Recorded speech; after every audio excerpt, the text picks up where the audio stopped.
Hi, it's Steve from Sales Strong with another video on how to build a world-class sales team. Today's topic is on best practice for sales recruitment. Now, if I were to ask you the question, for a new salesperson on a base salary of £50,000, what's their total cost in year one? It may surprise you to learn that actually it's close to £100,000. Therefore, it's essential that we both recruit the right people and we onboard them effectively so that we can start to get a return on that significant investment. Now, there are two things that we should look for in recruitment.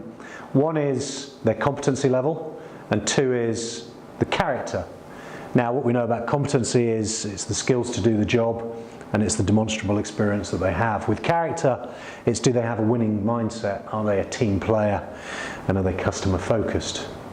Now, with competency, it's learnt, it's developed over time, and it's relatively easy to change. Now, character is different. With character, we've got the whole nature versus nurture argument going on. We know that character is formed very early in an individual's life, and we also know that it's difficult to change.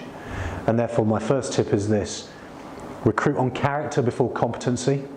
Competency is important, but we can always train around some competency gaps that the individual has.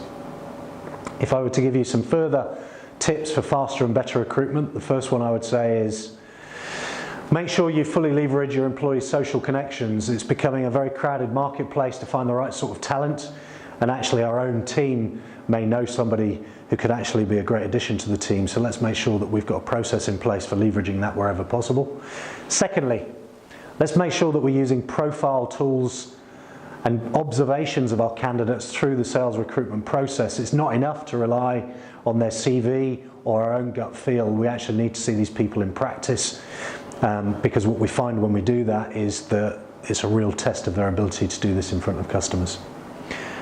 Thirdly, whether you're going to recruit the candidate or not, make sure that you're treating candidates as respectfully as paying customers through this process. You never know when one of those candidates will go out and talk positively or negatively about you based on the experience they've had with the organisation.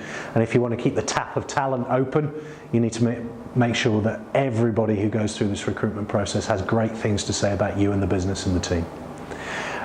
And then finally, make sure that you're either outsourcing or you're nominating an individual within the organisation who can give this the right amount of time and attention. For many sales managers, we're far too busy to really give this our best shot. We need someone alongside us to help make sure that this is the best experience for all parties. Now, it's not enough just to recruit the right sort of people. What we need to do is onboard them really effectively so that we can ramp them up to being productive as quickly as possible. Now, there are some things that are going to help with your onboarding.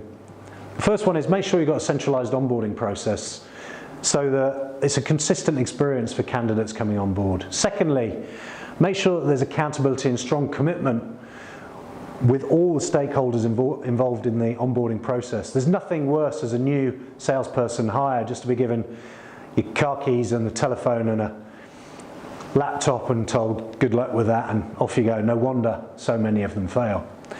Thirdly, make sure you're investing in onboarding training, and that's both training for those stakeholders involved in the onboarding process, but also for people who are being onboarded into the organisation.